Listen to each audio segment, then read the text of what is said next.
In compliance with the Open Public Meetings Law, I wish to state that on July the 6th, 2018, the notice of this meeting of the Upper Township Committee was posted on the official Township Bulletin Board mailed to the Cape May County Gazette, the Atlantic City Press, the Ocean City Sentinel Ledger, the Herald Times, and filed with the Township Clerk. Tonight's meeting is being video recorded up until the closed session portion of this meeting and will be available on UTTV Channel 97 and on the Upper Township website. I hereby direct that this announcement be made a part of the minutes of this meeting, and I would also authorize for the salute to the flag. I pledge Allegiance to the flag of the United States of America and to the republic for which it stands, one nation, under God, indivisible, with liberty and justice for all. Barbara, would you call the roll, please? Mr. Barr? Here. Mr. Coggins? Here. Mr. Corson? Present. Mr. Young? Here. Mayor Palumbo? Here. All members are present. Okay, would someone like to make a motion to approve the minutes from June 25th, 2018 from the regular meeting and also the closed session minutes? So moved. Second. Is there any corrections, deletions, omissions that anyone's aware of? Hearing none. Call the roll, please. Mr. Barr? Yes. Mr. Coggins? Yes. Mr. Corson? Yes. Mr. Young? Yes. And Mayor Palumbo? Yes. Motion is carried. All in favor? Okay. Scott, do you have anything for us this evening? Yes, good evening, Mayor and committee members. I'd like to start out with reporting on our exercise or our localized emergency management drill that we had on June the 28th, Thursday. It was conducted here at Township Hall. The limited scope of the emergency preparedness drill, it was basically designed to give the Township municipal buildings employees a chance to respond and mitigate an active shooter situation and apply appropriate emergency response plan options. We basically introduced this originally last year, giving all Township employees the opportunity to review our existing 2015 emergency plan that we had for active shooter and any other building emergencies that could occur here. At that time, we had a smaller scale operation or exercise to just familiarize themselves with the emergency plan and give them an opportunity to leave the building and give some of our emergency coordinators that we have within the building, certain designated employees, supervisors mainly, the opportunity to have the employees go out and re-muster in certain locations during an emergency.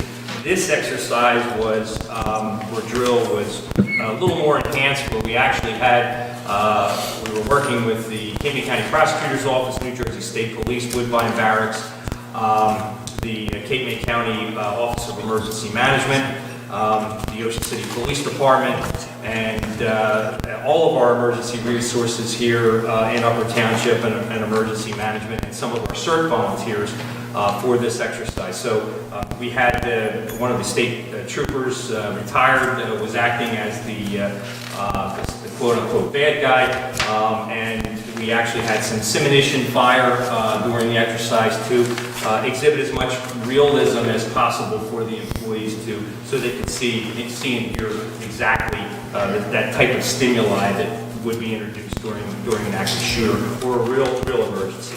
The feedback generated from the employees revealed many valuable lessons were learned by everyone. In addition, they expressed sincere gratitude for allowing them to participate in a realistic type scenario and improve their overall critical life-saving skill sets.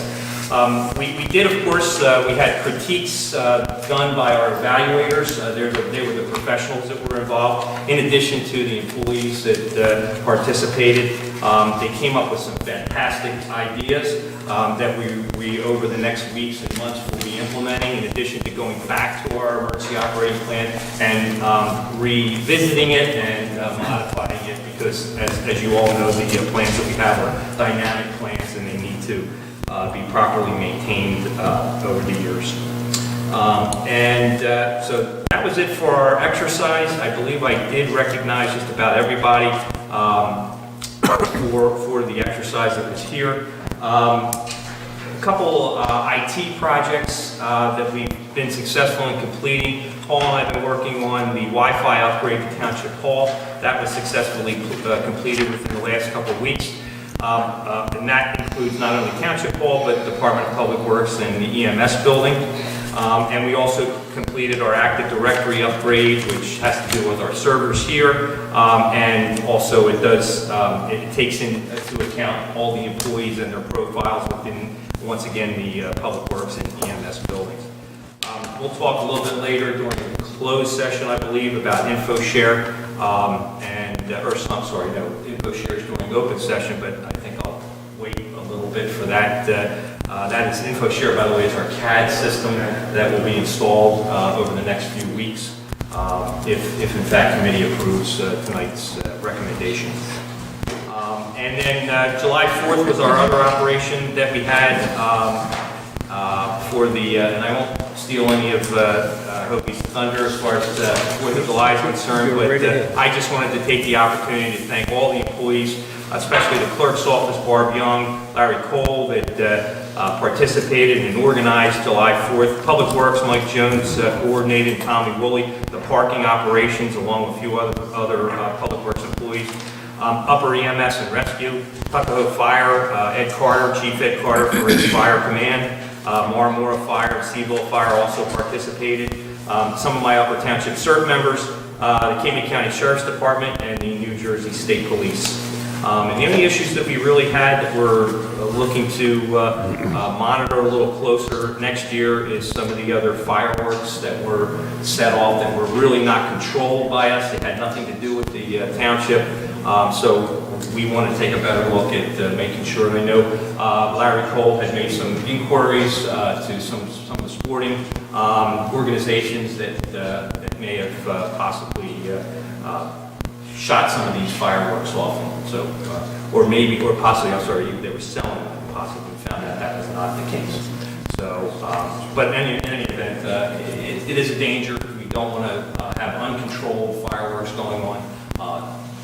We do take extra steps to make sure with the fire marshal's office and our local fire departments that this is done in a controlled and safe manner for everybody involved. Well, you know, I noticed that there was a lot more opportunities for people to buy fireworks. I mean, you go in the shop, right? They sold them, CVS sold them. So, you know, I mean, I think that because of that, you know, we need to probably come up with signage and something that would inform the residents not to do it, because, you know, I mean, there was some pretty good fireworks on the side going off and a lot of smoke, and, you know, beyond the normal sparklers that usually take place, there were actually, you know, fireworks, and there were things that after it had finished, as I was driving out, I saw in the back of the field they were going off. So. And we are aware that in the state of New Jersey, there are limitations and prohibitions as far as the state law is concerned regarding the type of fireworks that you can buy and can't buy in some of these stores. You're absolutely correct. The other concern too was the dry conditions of you know, our fields and things of that sort. Even the lower fireworks that were being set off, they're not rocket type, but they were the lower ones. They could, you know, Spark a fire. Spark a fire. Even a sparkler can do that. Mm-hmm. Yep. So. And I mean, the problem is people see an open field and they think it's okay. They're setting fireworks off weekend. Well, it's not the case, and we probably should put signage there and enforce it. Well, I mean, prior to our fireworks going off, the fire company sprayed the whole field so that we wouldn't have any issues. So, you know, I mean, not to be critical of anybody, because I think people, for the most part, were really, really good at the event. I think everybody enjoyed themselves. And I just think that this year was exceptionally easy for people to get whatever they got. You know, I mean, I felt like sometimes I was south of the border where you could get these big, you know, packages. I mean, I never saw them sold like that before, you know, so. Biggest problem we're going to have with that is not having the manpower to police it. Yeah, I mean, we can, you know, look at all this stuff, but without volunteers, we're not going to be able to accomplish any of it. We can't keep paying people to do it. So it's something we're going to have to look at. That's all I have. Okay. Barbara? Nothing to report, sir. Thank you. Daniel. At this time, we do have a number of items for closed session. Paul. Thank you. We received a notice from the Department of Transportation. There is some grant opportunities out there at the Transportation Set-Aside Program, and it's for kind of not traditional transportation projects. And because of some of our, I'll say, shortfall budgetary-wise in the Harbor Road Gateway project and not getting some of the funds from the New Jersey Highway Authority, I thought it might be appropriate to apply for that project to come up with some make-up funds through the DOT project grant. So with the committee's permission. So what do you mean by your definition of not traditional? It's for design and construction of on-road, off-road trail facilities for pedestrians, bikes, conversion of old railroad tracks, scenic turnouts and overlooks. Conversion of railroad tracks, we've been trying to get a bike Yeah. path. Well, I think. But these are just projects that would be eligible to utilize. So, I mean, the bike path to connect to our bridge we have would be great. And you talk about a scenic overlook, how about, why the tuck go in there, we can do something with that street end. I mean, the project that we have already ongoing, and we've started the design of the project. That project definitely meets The criteria. the criteria, as well as the signage and bike charrettes down Route 9. The whole project that we incorporated there falls into meeting the criteria. I just would like authorization to go ahead and start that paperwork, and I'll bring that back with a resolution once I have the project more formulated for submittal. Sounds like a plan. Thank you. Same here. Back in May, I discussed a New Jersey Resiliency Grant that we'd be looking to partner with the New Jersey Coastal Coalition and several other municipalities in the Cape May and Atlantic counties. And we need to go forward and do a resolution authorizing township officials and the mayor to submit any additional paperwork. We don't actually submit the application directly because we're going to be one of the sub-applicants, not the prime municipality doing the project, but there are documents that we need to have signed. And the one is a duplication of benefit certification that I need Barb to have signed to submit it. And the other one is just a letter of participation. I've already submitted that based on the discussion we had back in May. But this certification, because it's an official signatory from a township official regarding funding and everything, I thought it'd be appropriate that if we could get authorization here tonight, followed up with a resolution at our next meeting, if so possible, to complete that grant process. Okay. Any problem with that? No. You didn't So that goes on the Motion? next agenda. make a motion to move forward? Motion to move forward. Second. I'm going to call the roll, Mr. please. Barr? Yes. Mr. Coggins? Yes. Mr. Corson? Yes. Mr. Young? Yes. And Mayor Palumbo? Yes. Motion is And carried.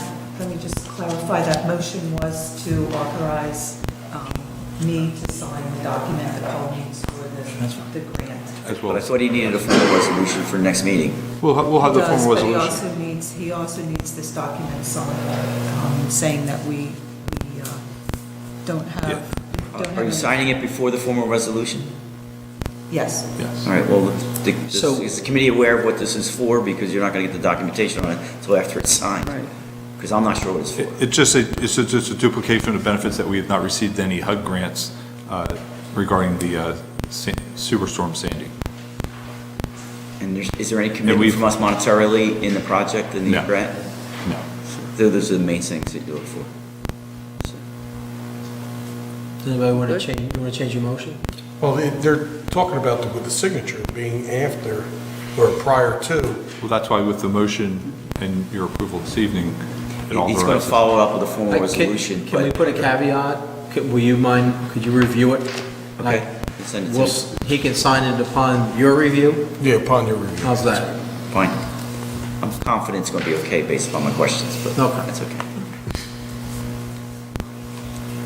The only thing else I wanted to follow up with, at the meeting with Strathmere, we had some discussions regarding other resiliency type grants, and I just wanted to follow up that the only grant that's out there right now it's from the National Fish and Wildlife Federation. It's a larger grant that they actually help fund it. Our previous Living Shoreline project as part of the boat ramp project.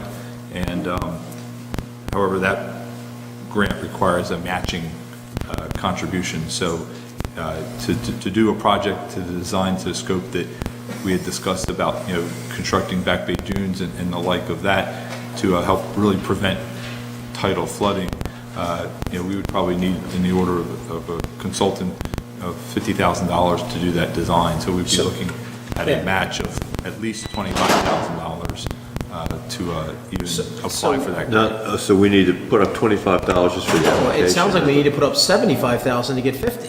No, we would need to put up 25,000. You need to, it's a one-for-one match. I know, but one-for-one match, but didn't you say we also needed like some sort of survey or engineering study before that? Well, that would be that's part of what would be paid for. Is that part of the match? Whether you paid for it, the total project would be, to do the engineering and the permitting would be $50,000. So to get a $50,000 project done, we would have to put up $25,000 and we'd have that would be our match to the $25,000 grant from the NIFWIF. All right, so to get through the design and permitting phase, it's a total of $50,000. Yeah. Then following that, is the grant 100%, or do we also have to put up matching funds? No, we don't This- even this know if we grant- this- guaranteed the grant. This grant is just for a design and permit grant, then you'd have to wait for the future to look for other grants for construction grants. Yeah, I'd be hesitant to do that. I'm not so sure. We're putting up 25,000 with no, there's a lot of risk in that nothing could come of it. Correct. So we're paying for a design and we may not have a project somewhere down the road. Right. That's not, you'd have a project that's whether or not, It's funded. whether or not it's funded. We do a design, and we see if we can get it permitted, then they determine whether or not it's going to be worthy for a grant. Correct. Now, just to give you,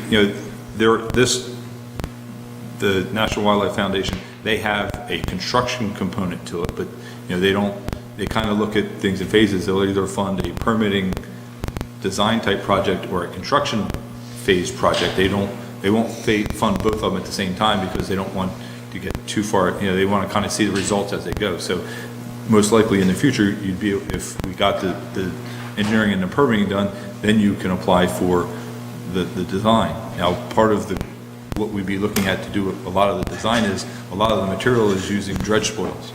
So a lot of that material and potential funding for the construction of it can actually come from those organizations and communities that need to dispose of dredge spoils. And, that's where, they have to pay to dispose of it. But you have But it could be beneficial to us. you have a beneficial location to use them, so therefore it reduces your overall construction costs to do it. That's also what that How much money does the National Fish and Wildlife Organization have set aside for these grants? this year they're awarding up to $30 million in grants. Now that's a nationally competitive program, so it's throughout the United States. That's what they're. Strathmere's though is unique, and it would probably qualify for a whole bunch of reasons. Well, it's, I think we're gonna be in a leg running up because we've already had a initial project through them. So it would be in some likes an extension of that original project. So, they like to see projects that build upon things that they've already And when you say a started. dune system on the bayside, where were we, like, from Well- Boat Ramp to Commonwealth? Well, when you, essentially, that's, if you look at, the only way that you can truly stop tidal flooding is, and a lot of it, the bulkhead and securing your public works infrastructure as far as making sure all your drain outfalls have tie gates on it and functioning. The next way is, those tidal marshes, they're at such a low elevation, you really have to create a berm on that back bay side to prevent that tide water from coming in into the property. So yeah, that is, I'll say, the next layer of where the protection would have to be to really So prevent that tidal helps the flooding. south side, but the north side, where the state property is, it sounds like, based on what Dr. Farrell said, we need to do it on both ends to make it to work. We would have to address some localized area, but most of the areas on the north end are already sufficiently high. Several of the people already have bulkheads up there. Our street end at Seacliff, we might have to put maybe a 2-foot high berm along that to bring it up to elevation 10. But, traditionally, we don't have the tidal flooding coming over the bank, I'll say north of the bridge. Most of the tidal flooding that comes in is south of the coursing of the bridge, and most of it is really, that's not from, I'll say, from coming up through stormwater drains from, pipe drains that have leaky valves or something like that. It's really from the south end across the coastal marsh. Did we budget money for something? We did not. We didn't know this grant was going to be coming out. When's it due? I believe it's the beginning of August is when it's due. So, I don't know if we're going to be able to do anything in this cycle just because I don't think we can set aside the matching funds. We may be able to, I know we're discussing later this evening as far as the 2018 capital project that you may want to put some, if you wanted to earmark some future design engineering money for, a type of a project like this, then that would set aside some matching funds for that type of a project for future grants. For Hurricane Sandy and the hurricane that was the year before Sandy, which I forget the name of it. No, it was we had Jonas afterwards, that was. Most of our flooding was across that. Yes. Now, area. one of the other things that we'll be looking at is that New Jersey Resilience Grant that I talked about previously, that we're working with the Coastal Coalition and the other municipalities. Part of that focus of that grant is to identify areas that are at risk for tidal flooding and what activities should be prioritized. So this type of an idea is not unique to Strathmere. It's unique to really every Barrier community. That one of the outcomes I'm hoping to come out of that grant is more focused project ideas on how to accomplish that outcome, which once then you have a planning study supporting those ideas, then that makes, when you go to request the design grant that's already been prioritized in some other planning documents, it just gives you more points, just like when that project is listed in our hazard mitigation plan with FEMA, that project is, the more places that it's listed as a prioritized type of a project, it gives more points and When they say like a advantageous. dune for the Back Bay area, is there any way it could be incorporated with dredge spoils and something, let's say, from like the boat ramp to Commonwealth with hypothetically a bike path? That I've made that discussion when we were meeting with the county about 3 months ago. That when you look at Because we're losing all our parking on Commonwealth Avenue for bikes. Why can't we put them on the back roads? that would be you'd make it just a little bit wider, and you could make you could have a truly dual benefit. Not only would you be having Back Bay Dune was also a habitat area for vegetation and wildlife species, but you can make it a little bit wider and have a multi-use path. I gotta believe we could go Paul, someplace. have you discussed any of this with Sea Isle?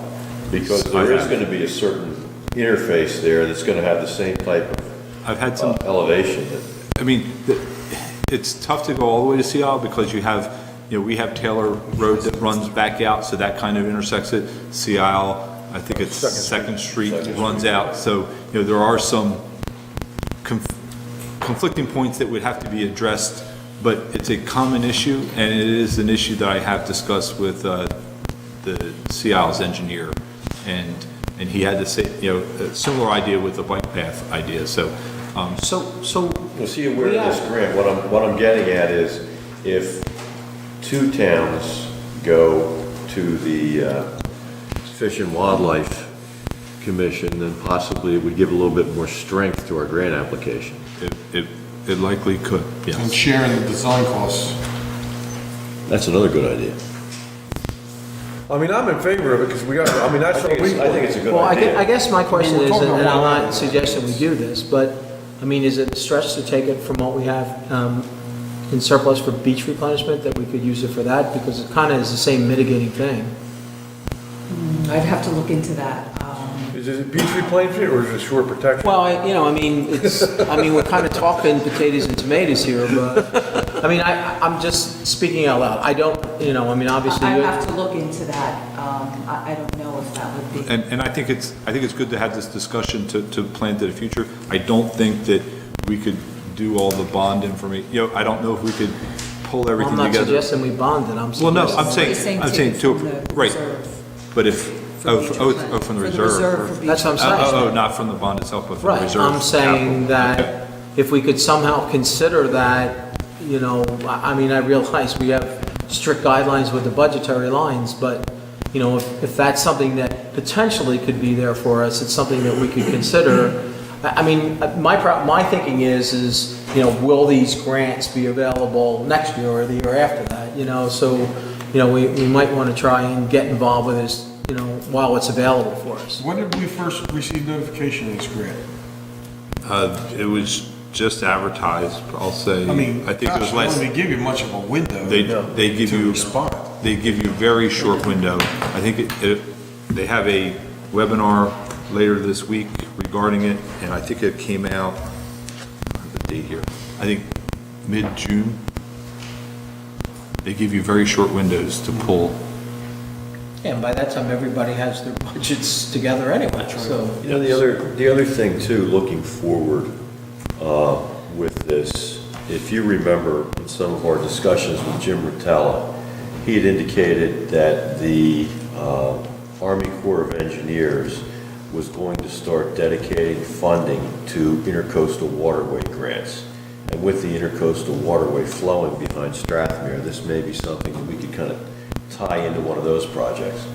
Oh, I think there's definitely, once we get, if we can get the project engineered and permitted, I think that there are some additional, besides looking for this, there are, like I said, the beneficial reuse of dredge spoils is, they're looking for those types of projects because, you know, all the different towns have projects where they're dredging their back bays and their lagoons and they need a spot to put Mike those. Seal's landfill. Well, you know, I mean, Ocean City's dredging right now too, so Yeah. they have probably a lot of spoil they need to dispose of as well. So the construction is. So Barbara, can you at least look into that, you know, to see if that might be a viable option for us to consider? Yeah, that would be very good then. All right. So I'll keep you up to date on that. So, and then the last thing I wanted to report was I did talk to the county engineer's office. The restriping for the bike lanes along Commonwealth Avenue is not going to happen this year. By the time they got the final plan back from the consultant and started putting the plans and specs together, they realized that they were not going to be able to have it back from a bidding standpoint until midsummer, and they felt that logistically it was going to be too difficult to try to move cars around to try to do the painting and the different line striping, that it was just going to be, the logistics were going to make it much more cost prohibitive. So what their plan is to bid it in the fall and then do the construction in the very early spring before the 2019 season. That would have been nice to see him down there July 4th weekend painting. Yeah. Turtle step in the paint. So, and that's all I had. Okay. Barbara? I have nothing this evening. Okay. Committeeman Coggins? Well, I had a chance to, with some of the other committeemen, attend the Strathmere 4th of July event, which was splendid as usual, thanks to Karen Mitchell and her committee. They did a tremendous job. I heard that the Amanda's Field event went well. I had some commitments that didn't let me go there. And on another note, I have some concerns that were voiced to me from residents about Stagecoach Road, where we may want to get in touch with Lieutenant Chain. What was described to me was that there seems to be a lot of people early in the morning passing trucks right around the vicinity of Black Oak Road and Stagecoach. Now, at that point, Stagecoach is in no passing zone, but as you get past the driveway from Caldwell Park, you turn into the, you know, the dotted yellow line where you do start to get into a passing zone. We may want to either look to extending the length of the no passing zone, or perhaps even asking for some additional patrols at the, you know, the 7 o'clock to 9 o'clock timeframe in the morning to see if there's any validity to these issues, but the people I talked to were very concerned about safety. I've witnessed it going to work almost every day, and it's bad in that area.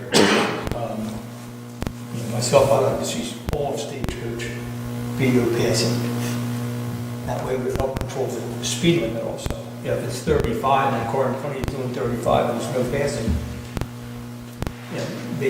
you're pretty much going to stay behind it. So I'd like to see us go to the county and ask them to make that whole entire strip no passing. We've done everything else, we can't control the speed. I've had people go by me 80, 90 miles an hour. Yeah. So it might make it easier for the police still if there's no passing. Well, if you keep it below 70, they wouldn't have to go 80 to get around it. So, I mean, we've had issues in the past where we used to have it posted at 25 and, it wasn't enforceable and the county switched it to 35. So, I don't know that I'm recalling we've ever done a resolution to ask to make it a no passing zone pretty much all of Stagecoach Road. So if that's something you're interested in doing, I would suggest you make a motion. Someone seconds it, and we get the vote, we'll have a resolution made, and we'll send it to the county after next meeting. There's so many blind driveways on that road too. And it's a dangerous area with everybody passing that, especially during school. In the meantime, if we can have the clerk's office reach out to the state police and get some patrols down there, and that's all. Yeah. So do you want to make, I'd make a motion that we send a letter to the county and ask them to designate that entire stretch. well, I think a resolution would be probably more appropriate, so make a motion to draft a resolution. Draft a resolution requesting that entire stretch be no passing zone. And again, I think that would help control the speed. Someone want to second that? I'll second it. Mr. Barr? Yes. Mr. Coggins? Yes. Mr. Corson? Yes. Mr. Young? Yes. And Mayor Palumbo? Yes. Motion's carried. And that was all I had. Okay. Thank you. I had somebody contact me, and Paul, I'm not sure where we go with this, but it seems we have an autistic child, Pete George at 9, and he's an escape artist. Yes, actually, I was going to bring that up because there was some. Is it a township road or is Pete It's a state highway in Peach Orchards, and there actually, I saw the article on Facebook and I was quite concerned about it, but there was actually, I called the municipal clerk, and in the last 3 or 4 years, she's been, 5 years she's been a municipal clerk, there's been no request, nobody's asked, nothing's happened at town hall. So what we read on Facebook was basically almost fake news. I responded to that, in my 4 years, I've never heard anything about it, but I think the fact that, there is a concern in that intersection, not that you're going to stop anything from happening, that's up to the parents to stop that, but a sign might be the right way to go. Has anybody talked to the parents involved? No, because the parents never reached out to. I understand, but We don't know. number one, if you're identifying properties and the parents haven't contacted us, I'm not sure it's entirely appropriate to be talking at a public meeting about something that may be considered a private matter within their family. Secondly, if it is a dangerous situation, then someone who knows the parents maybe could reach out to them and say, what can we do to help? That would probably be the appropriate way to handle it. I'm just concerned that because it does deal with a medical condition and the disability of a family member, that really maybe we shouldn't be talking about it at a public meeting. Okay. But the municipal clerk's office is aware of it, they've never been reached out We to. have and not been contacted. Barbara's, so state police were involved, I think she was going to reach out to the state police and try to find the family and see if they can offer assistance. That's a good idea. Okay, great, thanks, Kurt. Again, I wanted to, 4th of July, thank Barb and Larry and Janet and Joanne in the clerk's office. They're taking on more and more responsibility with these events all the time. And Barb, and I think she's happy with Larry. He's jumped in both feet, and I think it's been a great hire for us to keep him going, and he's got great ideas. So the other thing I told him is slow down. This is a learning process. You can't change everything overnight.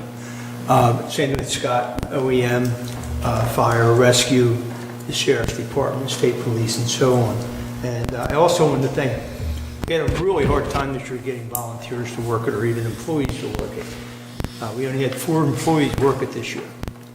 So I actually had to enlist some of my friends that live up by Hamilton. And they came down, they worked the car show, they've also worked this one all day, and that's Bonnie and Vince.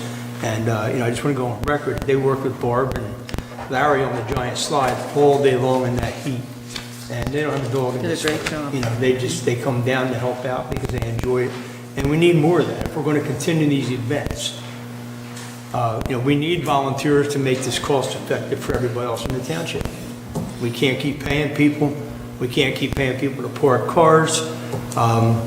With the security details, that kind of stuff, it's getting very expensive, and it's starting to put a crutch on what we can do and what we're going to be able to do in the future. If anybody has any ideas, I would love to hear them as far as how to get other programs involved. I think we've asked almost every program in the township for 4 years to get involved, and nobody seems to want to. They all want to attend it. Same with the residents, they want to attend it and they really enjoy it, but we're not getting any volunteers.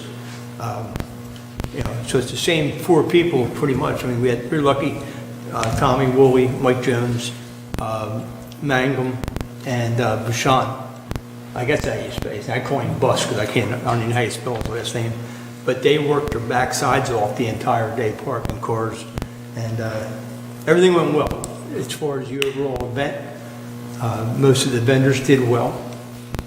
The kids had a blast on the slide and on the water balloon throw that they had. They had like a waters war out there, and that was one of our groups, the Challenger Group, which is based here, but really consists of all of Cape May County and part of Atlantic County. Was our only recreation program that even set up and did a darn thing for the program, So if we're going to keep moving forward, we're going to have to really look serious at getting some kind of a volunteer thing going with the township and different civic organizations if we want to keep this growing and being, what we want it to be. Also, I think it shows too the necessity maybe next year, or whether we have to look at a fundraiser to get a signboard out front, a digital. We're not allowed to put the digital on the road for road hazards and all. And technically, we had a 3x4 or 2x5 banner out front. Was the only thing we had out there that said 4th of July. And by putting that other digital board back in that opening, if you weren't right on top of it, we couldn't even see it. A lot of people told me they didn't even know we were doing it again this year. So, I think we need to do a better job in the newspapers and getting it out there. And again, the word of mouth. And, thank God for Facebook when it comes to getting the word out on these events. So, we did set the date for, I think I said this before, for the car show. It'll be November the 3rd. The rain date will be November the 4th. Tentatively, it's going to be 10 o'clock in the morning to start. And we're also looking for a new name. We can't use the pumpkin run this year. Harry's taking it back with the idea next year he's going to have a grand finale, like a giant reunion, 23-year reunion. And then that'll be the end of it for him. But he asked us not to use the pumpkin run. So I'm looking for ideas for names from everybody. And, whatever you can come up with. And again, that car show takes a lot of volunteers. And, you got to remember, when we bring our township workers in, it's time and a half. We bring 10 or 12 of those guys in. I mean, they work their backsides off, but it's a lot of money. We have to pay for sheriff's department. We have to pay for state police. We have to pay for the security team to come in and deal with Barb and everybody with the money collections and all that. Most other shows are run with volunteers. I know Harry's generating about $100,000 on the pumpkin run. But the fire company did 90% of it because they got a good chunk of the money. So we have to find some kind of a civic way that we get on top of this if we want to continue it to happen. But again, thanks to everybody and Rich for being there all day. I do the wave. Rich always comes up to me and asks me, what do you want me to do? And I said, go be the mayor. Walk and talk and make sure, that people enjoying themselves, be a sounding board so we know what's going on. And, Rich, I got quite a few compliments from people that weren't from Upper Township that you had talked to during the day. And they said it was really nice that somebody came around and did talk to them. But you know, we can always count on you for that, and that's a good thing. So, but that's all I got right now. Okay. Committeeman, Deputy Mayor Barr. As we know, George Adams has retired, so I'd like to make a motion that we put together a resolution in recognition of his years of service.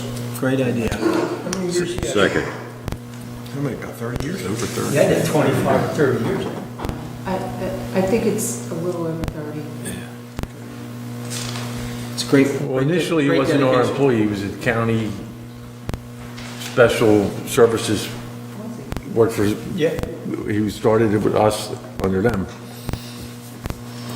But turned into a full-time employee for us, and And he did not hardly miss anything. He had to be almost on his deathbed before he missed work, so. I'll second Mr. Barr's motion. Okay.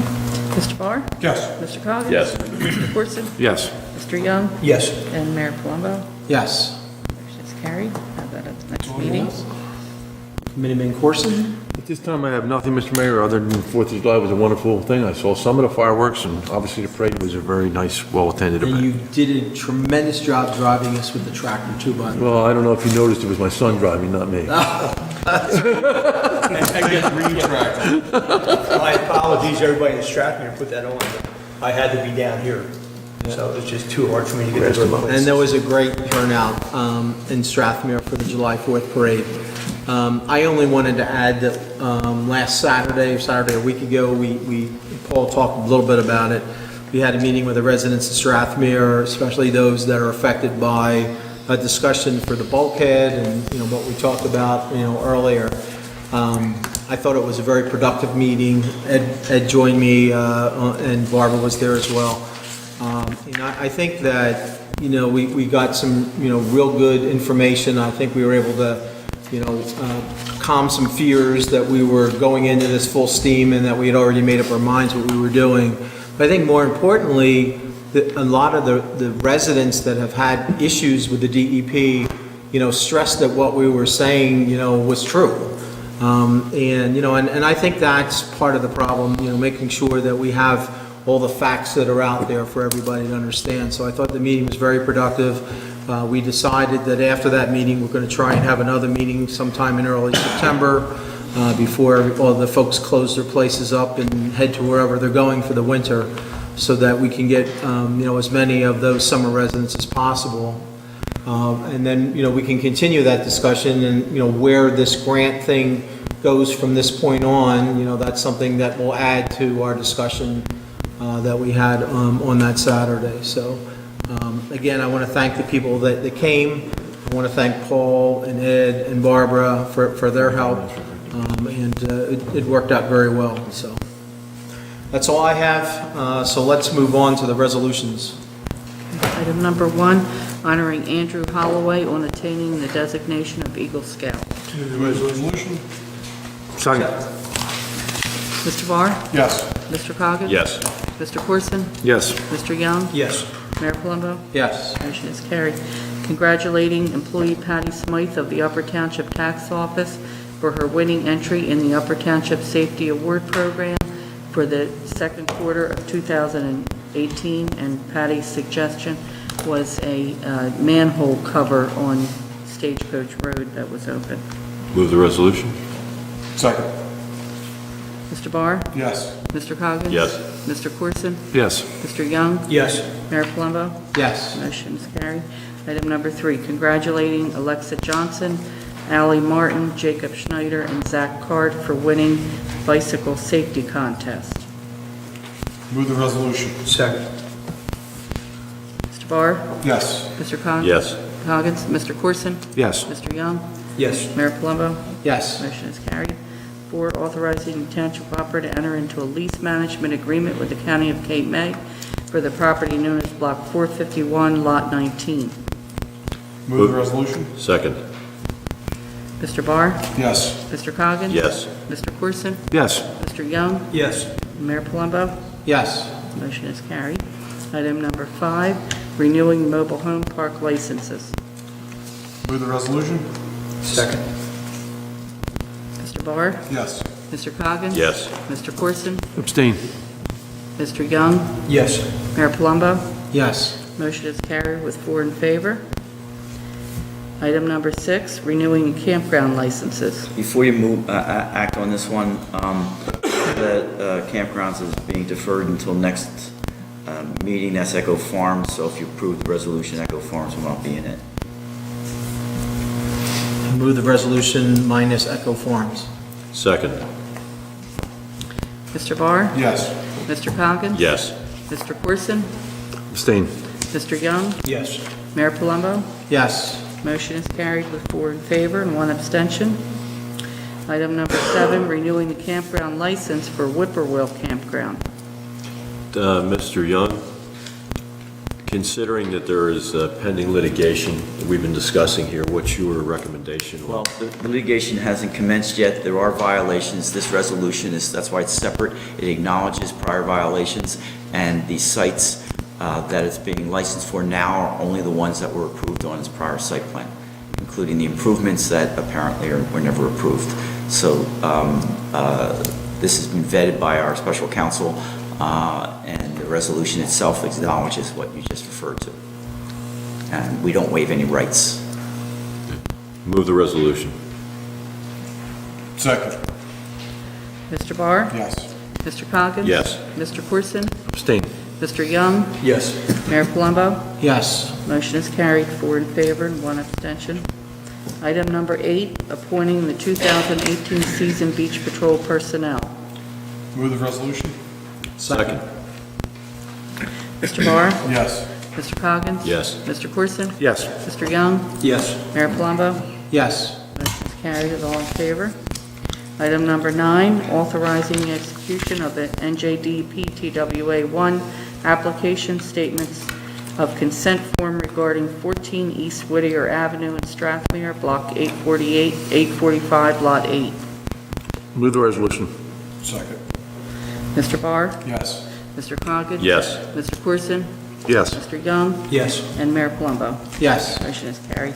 Item number 10, authorizing a notice of violation and abatement of nuisance pursuant to Township Code, Section 11-1. Move the resolution? Second.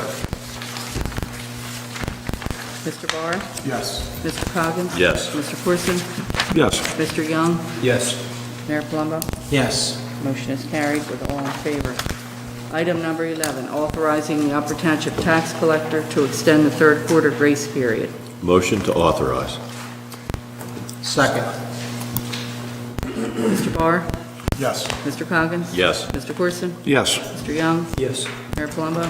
Yes. Carried. Item number 12, authorizing the purchase and annual maintenance of a computer-aided dispatch backup center in the amount of $34,500 from the 2016 Capital Improvement Bond Ordinance and the 2018 Emergency Management Operating Expenses budgetary line. Move the resolution. Second, but prior to voting, could I ask Mr. Morgan to give us a little bit of detail on what this system is and what the need is for it, since there is going to be such a large expenditure? Sure, absolutely. We started this project back in 2016, actually it was a little earlier than that. After review of our other supporting documents and services that Ocean City provides, our dispatch center, or is the dispatch center for our emergency services here in Upper Township. We acknowledged that part of that contract indicated that we are the backup, the township is the backup for Ocean City Dispatch should something happen.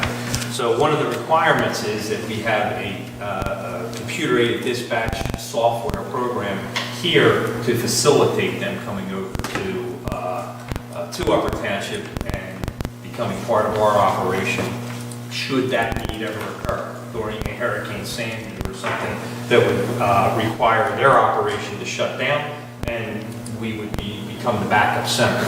The other advantage to that, as we started to proceed with mayor and committee's approval, to start to look into the regionalization and joining the regionalization through Cape May County as far as communications are concerned. And I've talked about that several occasions. Cape May County Emergency Management is regionalizing in Lower Township for their new dispatch center. This particular program is called InfoShare. We would also be part of their system as well. And it would serve to a small extent as a backup to their larger operation. Obviously, we couldn't take everything on, but we would still be an integral part of their entire operation, being able to see calls going through there. We would kind of be an offshoot, an appenditure, if you will, of their tax system.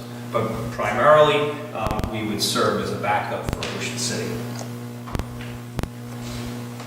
Thank you. Which I don't think, Sandy, I think we talked about moving over here, but I don't think they actually evacuated their emergency management No, they center. did not. They And shut down. did- They actually did it more for Irene, where they went over the primary school as a staging area. We didn't switch the dispatch over there. No. But Ocean City actually was operating, that I recall, out of The elementary school. elementary school, because in anticipation of a storm that really didn't happen, but obviously we were better prepared the next year when Sandy actually came, so.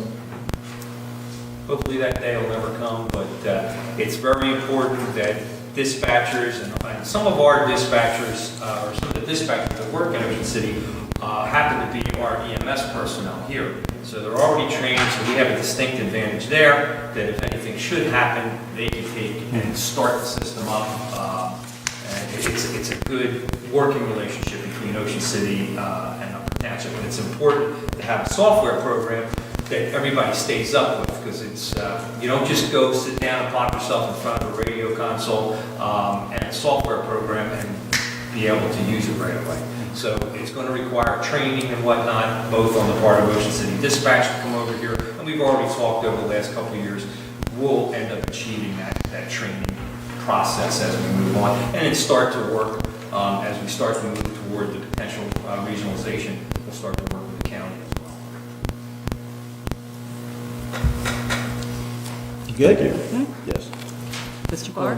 Yes. Mr. Coggins? Yes. Mr. Corson? Yes. Mr. Young? Yes. Mayor Palumbo? Yes. Motion's carried. Item number 13, authorizing the Municipal Emergency Management Coordinator to sign a scope of work statements with CSI Technology Group for an Upper Township Office of Emergency Management Computer-Aided Dispatch Backup Center. Move the resolution. Second. Mr. Barr? Yes. Mr. Coggins? Yes. Mr. Corson? Yes. Mr. Young? Yes. And Mayor Palumbo? Yes. Motion is carried. Item number 14, under ordinances. This is the introduction and first reading of ordinance number 7, 2018, and ordinance vacating a portion of Mistletoe Avenue within the Township of Upper, County of Cape May, and State of New Jersey. Public hearing would be August 13th. Move we introduce ordinance number 7, 2018. Second. Mr. Barr? Yes. Mr. Coggins? Yes. Mr. Corson? Yes. Mr. Young? Yes. Mayor Palumbo? Yes. Motion is carried. Item number 15, again, this is the introduction and first reading of ordinance number 8, and ordinance amending revised general ordinance, Chapter 10, Building and Housing, and Chapter 11, Property Maintenance of the Code of Upper Township, and again with a public hearing of August 13, 2018. Before you act on this, just to give you a brief update, this revised ordinance contains the changes that were recommended at the last meeting. It also contains some revisions that were incorporated based upon some of the comments of the public. So hopefully it's more responsive to what the township needs. And one of the changes, or a couple of changes, we went to 3 cars that are unregistered. Well, let's go to that one directly. I know you redlined it, it was easy to read, thank you for that, actually. Right. Previously, and under our current regulations, you can have one unregistered or inoperable motor vehicle, trailer boat, recreational vehicle, those type of items. The comments at the last meeting were that some people have, home hobbies or ongoing projects where they may have a number of vehicles in various state of disrepair that may, only one of them may be registered, or one ends up getting registered. So the language that was added was, notwithstanding what our current regulations are, the owner or occupant shall be permitted to keep up to 3 unregistered or inoperable motor vehicles or parts thereof in the exterior or rear yard of a premises, provided the motor vehicles are part of an ongoing restoration project. The activity and use complies with chapters 19 and 20. The motor vehicles are located outside the building setback lines on the property, and the motor vehicles are screened from view by neighboring properties. And there exists no environmental or other hazard associated with it. That was an attempt to address that type of scenario, so that it's not a burden on your neighbors. It's not within the setback areas of where a building would be.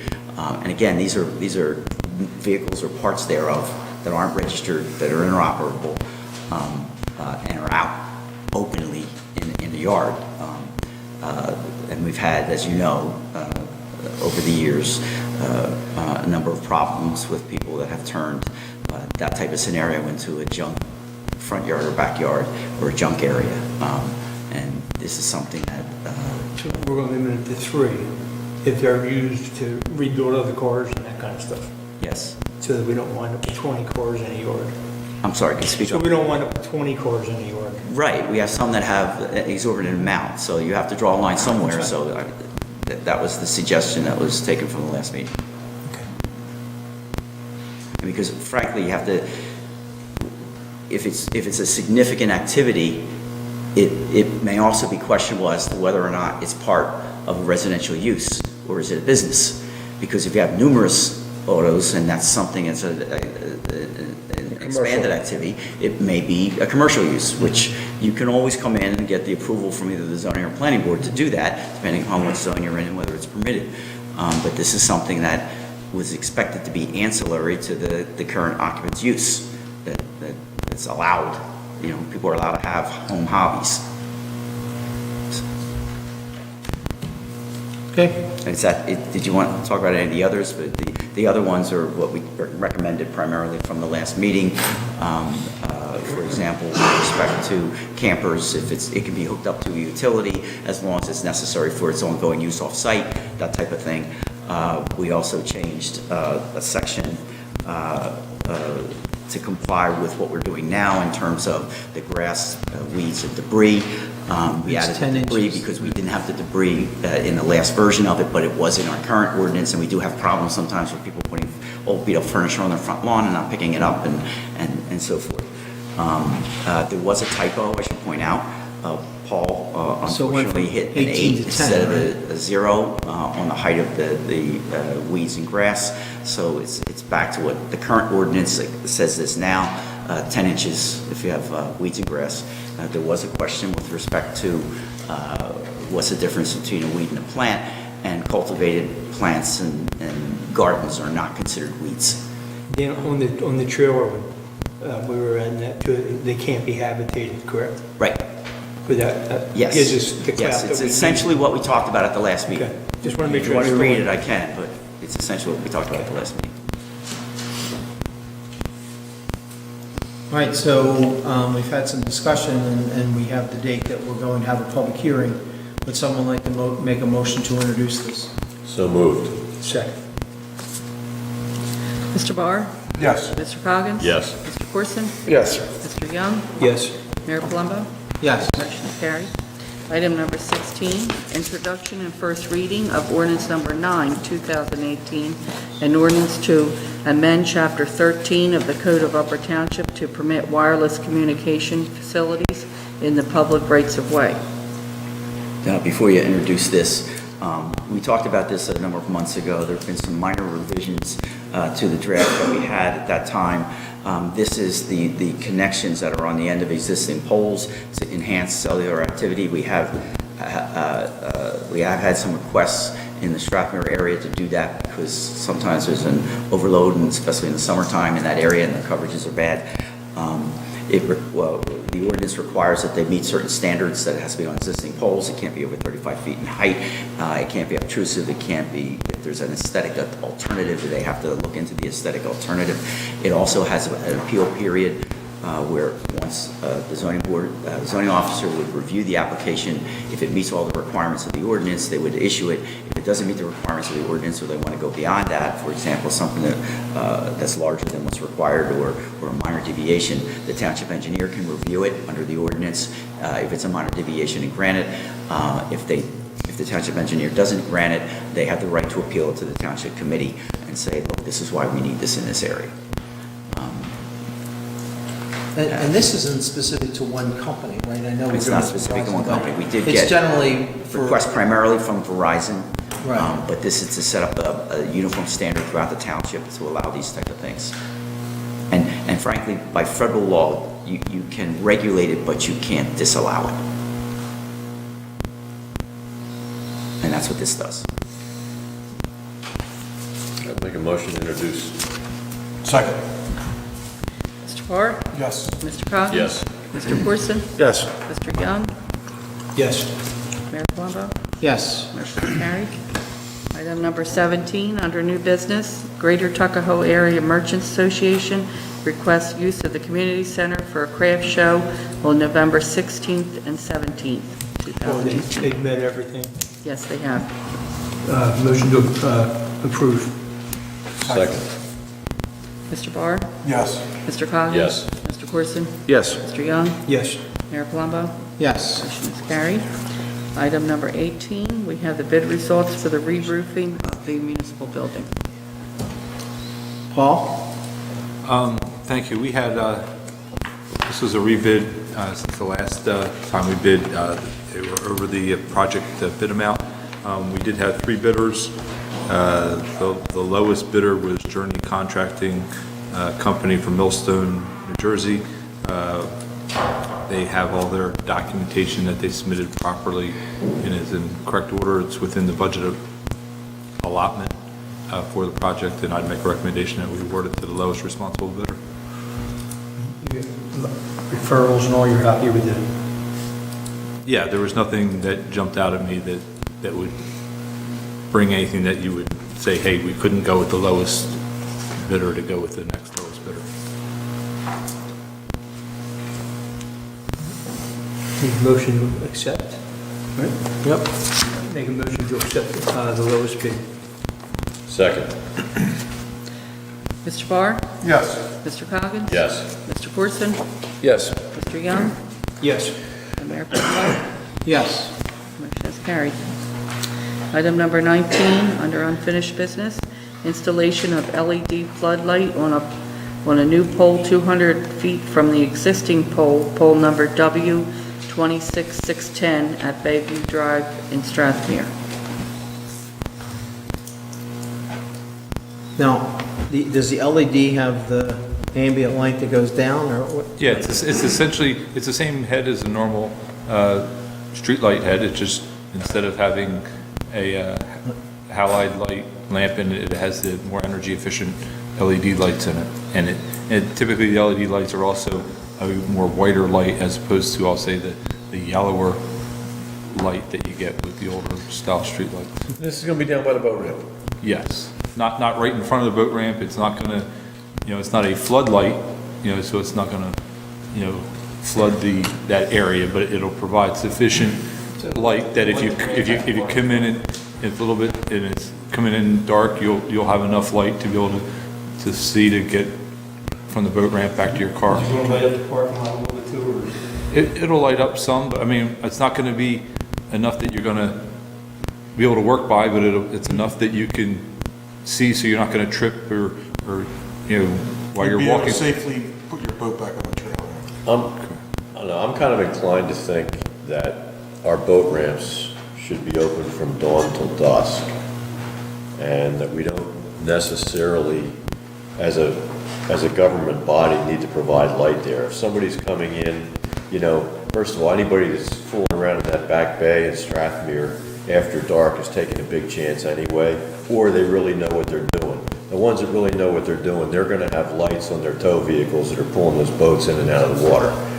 We're looking at, it's adding a light pole, it's a $14 a month charge. Doesn't seem like a lot, but that again is a recurring charge to our electric bill. It's not something that's ever gonna go away, it can only go up. Well, the only thing I would suggest is that when you get into the fall months where there's less, daylight hours, there are a number of fishermen that fish up until the end of, December for, striped bass and those kind of things, and they leave early or they could come back later. My reasoning for thinking this is worthwhile is beyond the fact that, and I would agree with you that there really should be only a certain amount of time that the ramp is in use. But there are such times where somebody breaks down for whatever reason, and if they can't get in until later on. And I know there's a number of reasons that, somebody runs aground or whatever, and they wait for high tide, where they come there and they may not be used to using the ramp that some of the fishermen are. And, I think in that respect, it's kind of a safety issue to have a light. But I was thinking more, if you look at the fall and the spring, where people are out using it for whatever reason, whatever they're fishing for, that's when it becomes more of an issue, maybe having the light than, say, this time of year where you have a lot of daylight. Was there a request for the light pole It was discussed as part of, from committee, for the boat ramp? as when we were discussing the design of the boat ramp, to provide some ambient lighting there. I mean, like I said, it's not working light, it's not, something where you're gonna be, it's a typical street light that we have throughout, and actually it would meet your criteria for, you're at a dead end of a road. I mean, the fact That is. is an area that you'd want to illuminate The problem- anyway, just to notify a resident. The problem is, with having a boat ramp there, if we don't have a light and somebody comes in, because you can navigate a boat at night. There's no reason you can't in the state of New Jersey. But my question is, if we didn't have a light there and we had an insurance or an accident, would it be an insurance problem without the light? I think it's, as far as risk management is concerned, I think it's a good idea. And it was built with public funding, it gives you access 24/7, which that ramp is open to the public 24/7, so we should have lighting there. And, if anybody really grew up in that area or in this area, does a whole heck of a lot of night fishing. Especially during the summertime when everybody else is in the back bays running everybody over. Most of my friends go out at nighttime. So, You have duck hunters and everybody go out there, Yeah. you don't have to just fish. yeah. Have we talked to any of the residents that live down that street? Because, we do seem to get quite a bit of pushback from Strathmere about the ambient light pollution. I have talked to the owner, there's only one house down at that end. Yes. I have spoke to him, he knows Is it's that coming. Dr. Bonner's Dr. Bonner, he said more lights a little bit better because of, he's looking at security for his own property, so, an extra light down there to light up that other end of his property He is, can turn the light off on his dock. no, he wants to keep them on. Well, I think what we want to try and prevent is somebody who doesn't know where they're going or what they're doing, for whatever reason, driving into a marsh or somehow making a right-hand turn and going down the boat ramp. Now, I know that sounds ridiculous, but it could happen, and so I think, we have the responsibility to make sure that we've done what we need to do to hopefully prevent it from We happening. built the boat ramp with public funds. It's open to the public. It's our problem and responsibility to make it accessible and safe. I agree. Correct. So is that a motion? That's a motion. Second. Mr. Barr? Yes. Mr. Coggins? Yes. Mr. Corson? Yes. Mr. Young? Yes. And Mayor Palumbo? Yes. Motion is carried. Item number 20, under discussion, is the 2018 capital request. All right, who's taking this one? Is that you, Scott? No, That's you. between John and I. Okay. I think John started. Well, I saw what the requests were, so. We had actually started out with capital requests close to $4.5 million. Barbara and I took the opportunity to meet with Leon Costello, talk about our ability to finance our bonding. We talked a lot about getting to the point where we're ready to convert our financing into, longer term type financing. In those discussions, the recommendation from Leon, who's our auditor, was that we kind of keep the bond this time around to closer to, $3 to $3.25 million range, which is about where we're going to end up. We're $3 million, 3,238,238. With that being said, it needs to be stated that this bond will cover us from 2018 through 2019. At that point, we'll be able to sit down again with Leon and see when some of these shorter-term bonds begin to expire, and then we'll be able to set out a path and a plan on a year-by-year and a projection basis as to what we can bond each year for equipment replacement without having to pass a burden on the taxpayers. What we did was we did sit down with department heads. We looked at what the requests were. We actually asked the department heads to revise their requests based on the size of their requests. So every department received a diminished amount, but it was only diminished by the amount of the percentage that they were requesting. So we did kind of a graduated system there. So the only department so far who's turned in their actual revision has been the engineering department, although the other departments have been put on notice that the items requested are going to have to be modified. And if you looked at your packet, you saw the Excel spreadsheet, you saw the original request, and then at the bottom were the subtotals for the totals. So what they're going to have to do is, for example, if you look at Public Works, I think their original request, Barbara, help me out, I don't have it in front of me. 1.2 million was for the original request for Public Works. Now they're just under $900,000. So they actually didn't go line item by line item, but they're going to have to fit those line items into the $900,000. So they're going to pick what trucks are They're either going to priority? pick what trucks, or they're going to modify the type of equipment instead of maybe buying a. Prioritize their projects. And then, as you know, if we do go forward with this capital bond ordinance, after that is adopted and we go through the waiting period, once certain departments, the departments want to purchase, those purchase requests come back to you for approval again. All right. Guess we'll wait to hear from the departments. So what are you looking for this Well, evening? We're looking this evening to approve a bond for $3,238,000. $238,500. We're not actually approving the bond. What we're doing is we're directing your professionals to prepare the appropriate ordinance and documentation so that it can come before you for a formal vote at that number. And what's the deadline you gave the department heads to finish it up? Well, at this point, they can finish it up at any time. I mean, you have X number of items.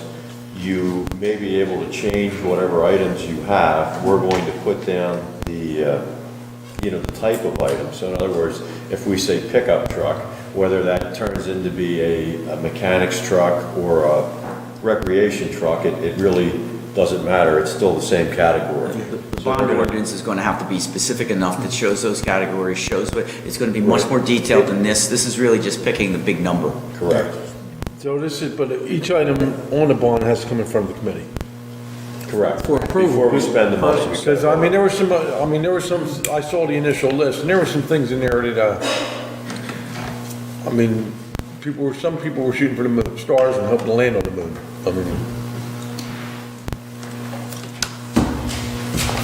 So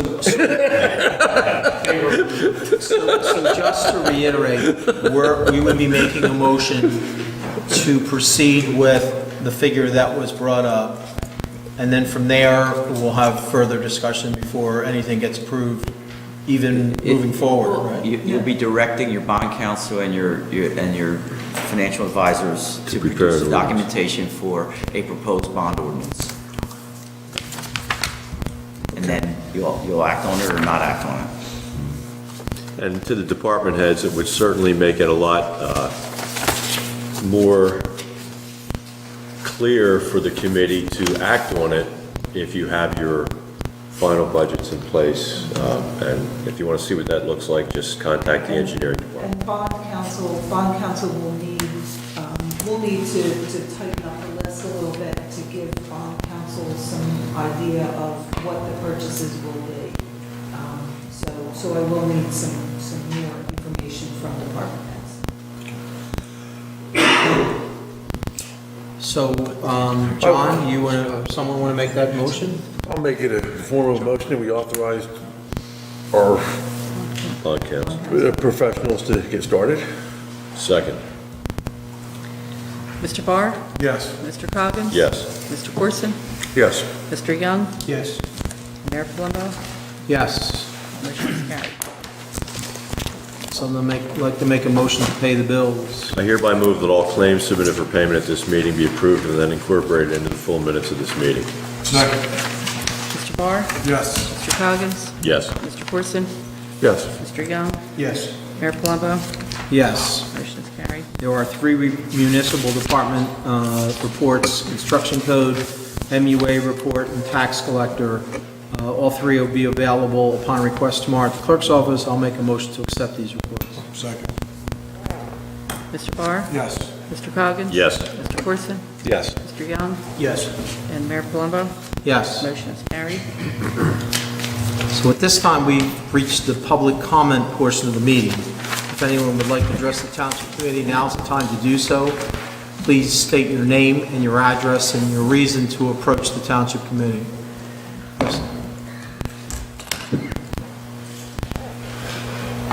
I am Mark Schuler. I live on Route 9 in Palermo. Yes, I've been here before. I didn't hear a whole lot of what was said, so a couple things I wanted to mention. Hobie, were you saying that Mr. Fleming is going to revive his pumpkin run, or he wants to keep the name? He's going to, 1 year. I understand nothing this year, but he's going to do like a big reunion show next year. Right. And that'll be the end of it. So he's having one more next year. That's what I understand. Would you have one in the township then, knowing that it would? Yeah, we're still going to do one. We'll Okay. probably do it a month ahead of time. It won't be called the Pumpkin Run. Right. So, Yeah, you're going to call it something else, Fall Classic, whatever. Fall Classic, Pumpkin Classic, One whatever. thing I noticed, buying vendor spaces in other people's places are easily quadruple what you charge. It was such a bargain. We were stunned. We thought it was a wrong And- price. and the We thought reason it might being- only be a little 5x5 square. Yeah, we weren't sure how many people are going to have. Correct. And we're I trying can to keep assure it, you as that. we build this up, Right. we've been raising our fees a little bit each year to try to get the people to come out and be vendors. Correct. So Get 'em- that's get 'em here. why. Understood. But I can assure you that Yeah, plus he I can't charges tell per you how head to much go to in. raise it. However, considerably more wouldn't have driven people away. And- Maybe the first year, because they looked around and said, oh, maybe nobody's He going to also show up. charges It was money pretty good per head to turnout. get in, too. And it was a bargain. I like the way you think. Would you consider maybe volunteering even in Absolutely. a consultant basis? Absolutely. You can count on me. Call me, yes. There you go. That would be Grab great. that name. No. No, and it's something we've been working up to. But again, you have to build the product before you can go out there and sell it. Well, actually, like last year was pretty much a break-even point for the township. Yeah. Next year, I'm sure our fees are gonna be higher. I mean, there's No, no, it's actually this year. yeah, this year. Planning this year. for Yeah, we're November. November 3rd. Planning. And again, we probably, again, not have enough volunteers. Hurt us as far as getting cars registered and money accepted. Right. The fact that we can't charge per head to come in, because there's no way to put a single gate in. Right, yeah. Where Harry charges, I think it was $8 Charged an by vehicles adult. in space, yeah. Yeah, so and that's why he took the amount of money that he Vendors, took in. Is, I wish we could do that, Mark. We charge $5 a car to park the car. right. That might go to 10 this year. But again, you know, it's, Something that way. my thing is, it's a community event as much as it is anything else. Right. And the idea Bring is to them in, get it make the just like show 4th bigger. of July, to get But, people but out what here. you're saying makes a lot of sense, because we did break even last year. We want to make sure we had a minimum break even this year. So, you know, raising the fees might be, because some of our expenses Security, have gone up. fire, safety, all those things are absolutely, Right. got to get paid for. What's your outlook on online registration for the cars. Absolutely, sure. I mean, In addition to hard paper. yeah, I mean, cart, I thought we were talking about it earlier. I know in my experience with them, you're weather driven. If you're out in rain, they're not gonna bring their cars, so a lot of car owners kind of hedge it, registering ahead of time. But we're gonna offer it regardless. Most cars they have wipers on. Last year, we, first 100 cars got a free t-shirt. That's what we did to get people How to register. about a deposit required, some distance in advance and balance paid within X number of days before the show? That way everybody can look at 10-day weather forecast and either cancel or send them money. Yeah, and, I think it's gotta be a one step, because that'd be a nightmare trying to figure out who would have a deposit and how much. All right, I'm sorry, I don't hear much of what you're saying. I said, you take a deposit instead of the entire money. It's non-returnable, first of all. On the And- deposit. But if somebody says, I'm giving you $10 to reserve my spot, and I'll pay you the 10 when we get there, Well, that would be an absolute prior, nightmare. a week before, whatever, so you can look at the weather and know whether you're going to bring out You know, your... I just know most car people just get up that morning and say, we're going to the show.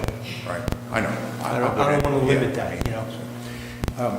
Is this the appropriate time to review any of the proposed ordinance? Or Sure. Is that, I mean, we're going to have a public hearing. Right. But when we have this public comment thing, you Right. can make a comment. It's not a part of the public hearing, right? but you can certainly I'll reserve state. it to just a few. Understand that I don't have any personal axe to grind with anybody here. The township people as a whole are good people. A lot of times politics and their job puts them into positions where they make enemies. That sucks. I understand. That's part of public life. So I don't have any specific issues with anybody or any particular things. I only have some issues with some of the wording. People that are in the township right now are generally pretty good people. I live in this township, I work in this township, I work with this township, I work for this township, so I don't have issues that way.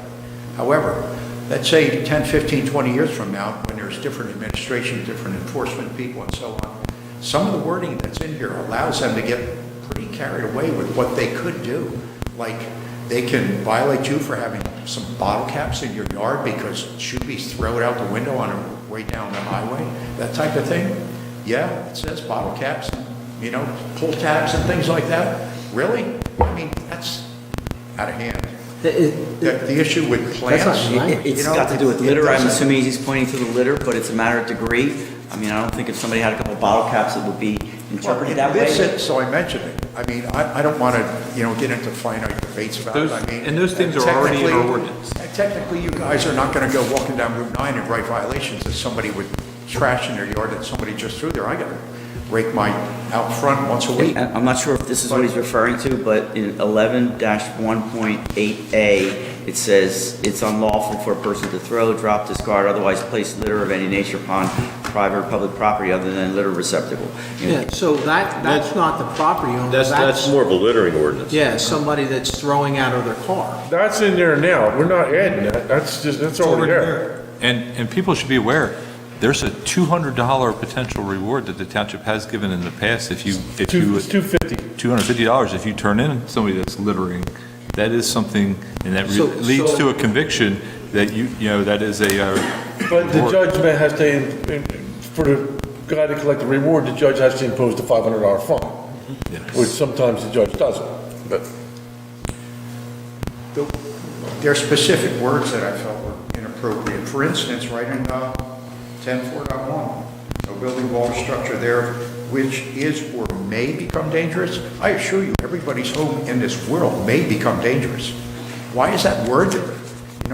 If it is dangerous, yes, write them a violation. If it's Could you cite the paragraph again? down or something, yes, may become. Hey, everybody's stuff may become. That's just there's little words in there that are just seem. That's taken right out of the statute, okay? Yeah. And if you read further down, this entire section is taken out of the New Jersey statute for unsafe structures. And I'm simply there has to be a referring hearing, to- there has to be notice and a hearing, and then there's a right to appeal. And in addition to that, the township committee has to decide that they would go forward with demolition. And again, the right of the code official, independent proponent of this ordinance, under Understood. state law, has the right to cause an unsafe structure to be demolished. So that language is not, May become unsafe, the word may is wrong. On another it's note, right out of the statute. Grass and it's clippings the description. and lawn or garden waste, are you saying that we're no longer allowed to compost? No. Well, that's what it says. It says grass clippings or other lawn or garden waste. What's this? And if it's a normal reference to litter. compost pile, but if you have a pile that is 8 feet high and 20 feet in diameter, that may become a nuisance. Well, it doesn't define it. It says any. There's wording in Could you here give me that the section again, allows please? What section are you referring to? What section are you referring to, please? Pardon me? What section are you referring to? Under litter. Is it the definition of litter? Is that what you're talking It about? says, any combination, but not limited to any bottle, jar, or can, or top of any can, or detachable tap from a bottle. And then the next line is grass clippings. All right, you have to read the whole thing, Sir? okay? It starts out, litter shall mean any used or unconsumed substance or waste material which has been discarded. And then it goes on to describe all the things that are discarded. That a compost pile is not discarded. Well, then why is it written down here? It's not appropriate. Because if somebody took their grass clippings and just threw them out on their lawn and let them sit there. Or, As in, like, don't pick up your grass clippings No. and leave them there? If they an dump them example on of this would be, you drive down, I don't know, the side of Butter Road, and you take a bag of grass clippings that you took from your house, and you took them on the side of Butter Road, and you dump them on the side of the road, that would be It's litter. totally different than composting in your yard. Well, that's why it doesn't say composting, that's why it says litter. Litter is a different It's definition. what you're reading from is the Define a definition. pile of grass clippings. No, but What you're it's reading in- from it's is the in the definition of definition. litter. I'm just saying that some of the wording can be misconstrued. I know that may or may not be your intention now, but I'm saying that future administration can take this wording and use it. No, but understand, what you're bringing up, that's a definition, okay? And the definition clearly says that's a definition for litter. It's not saying this is what your ordinance means going forward with grass cuttings. It's saying if you litter with grass cuttings, meaning you go to, somebody's open lot and throw your grass cuttings there, you have then become non-compliant with our ordinance. It's not saying, you're looking at the definition and putting it as a broad scope across, all property owners. That's not what that's meant to be. That's meant for the definition of somebody that takes their waste and puts it someplace else. I mean, like taking a truckload of leaves, if I break up a truckload of leaves on my property, and I take them to your piece of woods and dump them, I'm not returning the leaves to the wild, I'm illegally dumping on your property. Correct. That's what that But if I means. wanted to keep them leaves on my property and compost them, I can. Okay. It doesn't, Discard is the word though. It's discard. You're discarding something. You're just getting rid of it. so I can discard it on my property. Bingo. Well, you're not discarding it, Okay. composting it that way. I think my 5 minutes are up. I got about 10 more things. No, you know what, keep everything together, we appreciate everybody giving comments. But it's really not a problem, because, listen, we could be, we could be wrong too, so, but I think in that particular one, that's in a definition, and so that makes it clear as to what we're referring to. It appears to define grass clippings as litter. If they're discarded. Discarded. If they're discarded, that you have to read the beginning of the definition. Number one, it's under definitions. It's a definition of the word litter. So a judge would say, what is litter? The common knowledge of litter, and then, what's that? That's why you're an attorney. Well, there are professional cases on how to define things and how to interpret things. And, I could sit here probably for half an hour and give you half a dozen cases as to how the rules of construction are and the rules of interpretation. But the short version is your concern about how that will be interpreted is, in my opinion, not necessarily warranted, because they would start out with, it's litter. I can disagree, but I'll respect your opinion. I understand. That's warranted. Thank you. Thank you. Anyone else would like to address the Township Committee? Yes. I just have a question. Christina Schuler, do we know when is the revised ordinance that you propose to introduce? What's the date that's going to be introduced? Do you have that yet? August the 16th, I think she said. 13th. August 13th. 13th. August 13th. It's been introduced. That will be the public hearing. That's what I meant. Yeah. Also, Mr. Young, the volunteering that you mentioned a couple of times is something that I actually never even heard of or knew of. Maybe, is there a way we can use some platform, be it radio, newspaper, social media, to get it out that you can volunteer for things? Yeah, we put it on our website, and, I mean, it's all over again on Facebook. At many meetings. It just seems, I get a lot of people say they'll be there, Right, sure. and they don't show up. So I need to kind of get more organized with it, so we can really, put this together as an organized, or maybe if you and Mark want to volunteer, and you're going to be there from 10 to 12. Right, yeah. Two other people come in and take over. Right, I actually didn't know about it until you started talking about it, Yeah. that's why I asked. Yeah, I guess, if you watch the old films from this, I guess for 4 years I've been mentioning that we need volunteers, and, I come out 2 or 3 months ahead of time with that. So we'll take every bit of help we can get if we want to keep putting this on. Who or how does one contact someone? Clerk's office, Is that what it is? and either Barbara or Larry. Okay. And Larry pretty much making a master list for everything. So we'll be able to have emails where we can send them out and have a meeting, and everybody will be notified that says that they'd like to help. Okay. That was my only question. Great, I appreciate it, Christine, thanks. Anyone else? Janice Connell, 18 Way Commonwealth in Strathmere. I attended a meeting where the boat ramp light was discussed previously, and I have a couple questions for understanding, if I may. Sure. At that meeting, it wasn't clear to me whether the light for the boat ramp was to aid the boaters in coming into the ramp, or if it was to light the parking lot. So I guess I'd like to understand the purpose of the light. I would say it covers both purposes. Okay, it covers both purposes. So the ambient light that will be installed 200 feet from the current location will be able to reach, the light will be able to reach the ramp? It's going to be more for, the primary purpose is going to be the ambient area in the parking lot, in the street area, but it will spill down into the boat ramp. But, to say that, you're going to have a lot of lighting in the boat ramp, on the boat ramp itself, you're not going to have a significant amount of light on the ramp itself. I went down there before I came to the meeting to take a look because I'm very interested in safety, as most of you know. And I really was confused given the location of the current light and then what the purpose of the light is. The second thing I'd like clarification on is in the agenda, it describes the light as being a floodlight, but I think I heard it was not going to be a floodlight, but rather an ambient light, much like current street lights in Strathmere. So The original proposal had a floodlight on it, and that may be where the clerk's office initially took the agenda item for it. When I got the revised proposal back to switch out the light, it is a traditional street light. it's a traditional street light. Okay. I happen to agree with your comments regarding the folks that use this boat ramp at night are experienced boaters. I've owned a boat. You know, we know what to do. We carry our own lights.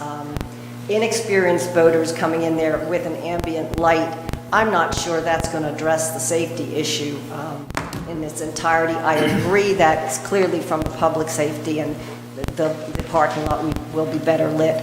I'm just wondering, is this a solution that's kind of looking for a problem? So that's all on that. The second thing I'd like to comment on is the township's efforts to mitigate the flooding in Strathmere, which I deeply appreciate. Clearly this is a big concern, and I know that a lot of work has been done by all of you. And I really do appreciate the fact that you held the meeting for the Strathmere residents on Bayview, with regard to the bulkhead. I think it was appreciated that, we really got a chance to get some understanding and provide input. I was finding it very interesting, Paul, about your discussion about the wildlife grants that are available.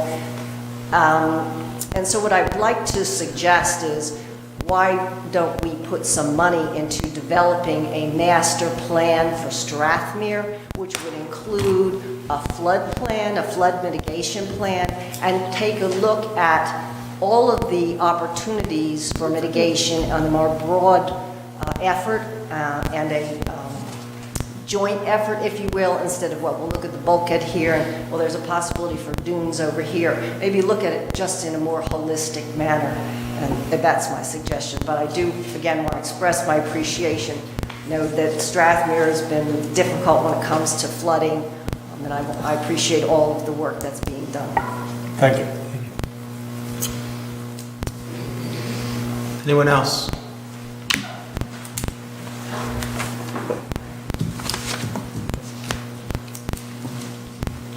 I'm a little bit confused about why you didn't have, Natalie, we just need your name and address for the record. East 759 Route 50, Petersburg. Number 15, about, first reading, was, 2018. Isn't that what we were, attempting to do 2 weeks ago? Yes. We had to reintroduce it because we had substantive changes to make. So, We're starting from where we were a month and a half ago, With a revised ordinance. with the revised ordinance. so you're gonna do all that, have the public hearing, and take the vote the same night on August 13th? Yes. So can people put in comments, written comments or anything in advance, or, Certainly. okay? And,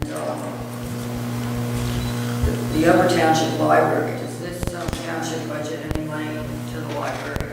No, you pay a library tax. And, the new Dollar General up here, is it true that they're not allowed to, put a trash can in the front of their store at the door? That might be a company policy there, so I don't know. No. Can you pull that microphone down a little bit? I got a hard time hearing. That might be something you want to ask the planning or zoning board. That wasn't something that came before committee. What was it about? Trash can. Is it true they're not allowed to put a trash can in front of their store? Store? Not that I know of. Where'd they do, move it off to the side? Normally, even if you look at your Around the Wawas. corner? If you look at your Wawas and all of them now, They don't want people standing at the. I mean, personally, I mean, most trash cans I've seen have not been in front of doors, they put them to the right or the left. And when they're in front, it's hard to open the door. I don't recall anything in that meeting, do you, Paul? No. What meeting? When they got their approval for their I site plan. recall that they were told that they weren't allowed to put anything out there such as. Well, that's a different statement now. Yeah, we were Well, talking, But I'm Trash wondering can's if it different than included anything. Trash cans, we're because talking I about outside think, displays. They were limited to outside displays. They also couldn't have permanent ice makers or propane displays outside, and their displays had to be brought in But not trash cans. But there's no discussion of trash. so they're allowed to have trash cans outside. Yeah, it kind of prevents litter. Okay. I wanted to remind the board about 725 or 727 Route 50.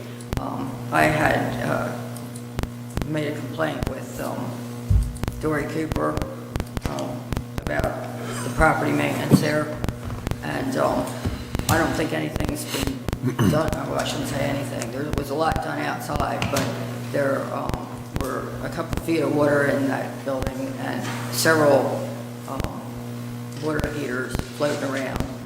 And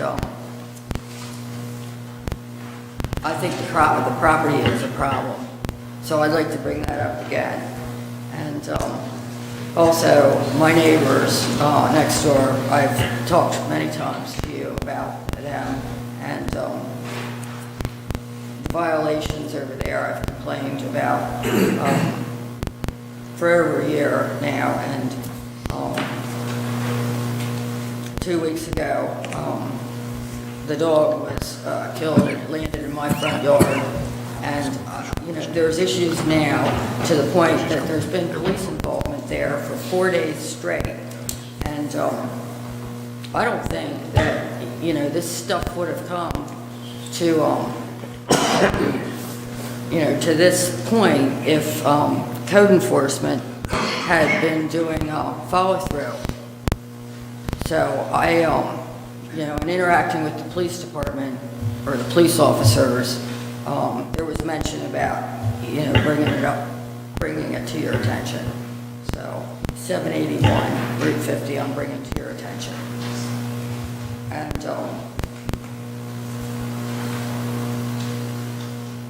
the other thing I had was number 6, renewing campground licenses. What campgrounds are they?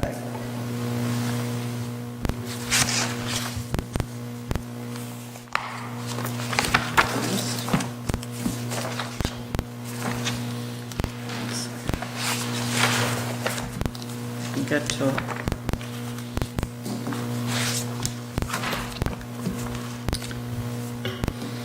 Is there any one particular campground you have a complaint about that you want to voice? Or Yeah, is I this just a do, general but, question? there seems to be concerns in this township when you voice complaints or whatever. You're not like supposed to do that, you get targeted. So I'm just wondering, which campgrounds? Yeah, Bayberry Cove Condo Association, Frontier Campground, Oak Ridge Resort Condo Association, Route 50 Campground, Ocean Isle Camping Resort, Ocean Sands Resort, Plantation Enterprises Plantation Campground, Scenic Riverview Campground, Seaville Shores Trailer Resort, and Shorebirds Campground. And then, of course, we had a separate resolution for the Whippoorwill Campground. okay. Well, one of those that you cited, I had made a complaint and Shelley investigated it and sent them a certified letter for the violations that she found. And she never followed through on it. And it was a violation that went on for 6 months. So I'm bringing it to attention because you can obviously find the records that she cited them. And I know under the ordinance, there should have been concerns before they got their license renewed. Okay, we'll look into it. Thank you. Anyone else?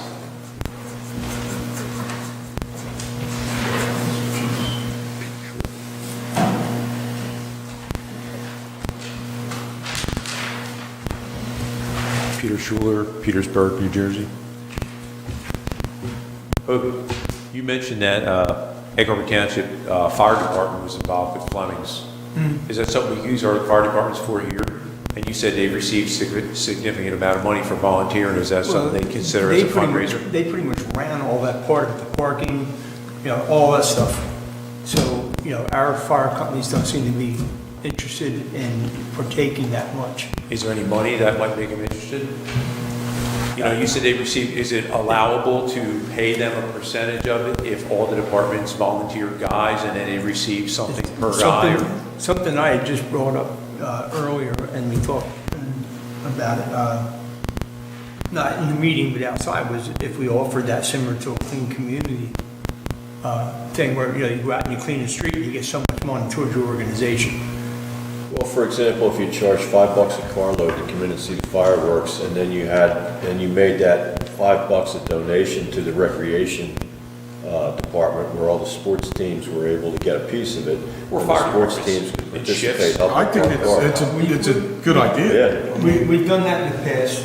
The problem is, I think we've only had one successful, and that was when we did it for Challenger Sports. And all the sports programs got together. It was the first time we tried it. It just didn't seem to pan out from that point on. Our volunteers, and the problem is, Pete, the volunteers for our recreation programs now are so overloaded that they don't want to put any more time into things. And the fire department specifically, and the thing is, nobody wants to be there all day, because then they don't go to the event. If you had some kind of shifts where 3 hours per guy, then they get to do their duty, and then they get to still go to the show. And nobody wants to burn up the whole day and can't take their family. We So have- maybe if the fire departments did it, some kind of, they volunteered so many guys, they got so much donation towards their department, they look at it as a fundraiser, maybe get some activity with that kind of thought. Yeah, and the hard part is, to set that percentage. You don't know what your overall I don't know how you do that, just. profit's gonna be. I would much rather see us, and I'm gonna look into it, whether we could say, if you supply 4 people for 4 hours, it's $250 stipend like your organization. And maybe they And do I don't know if we it. can even do that, but we'll look into it. I don't know if that's allowed. Secondly, real quick, I know there's time limit, Facebook. I'm not a big posting Facebook person, but I know they have that township forum, which I just started looking at. You answer people on it, and sometimes it's a whatever, going back and forth. But I've heard people, is there a moderator for that?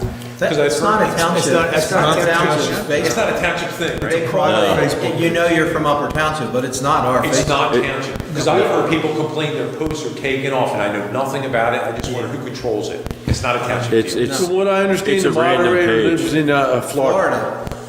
Yeah, I was wondering what that's about. Yeah, that's an individual group. We do have a Facebook page that we post all of our township events on.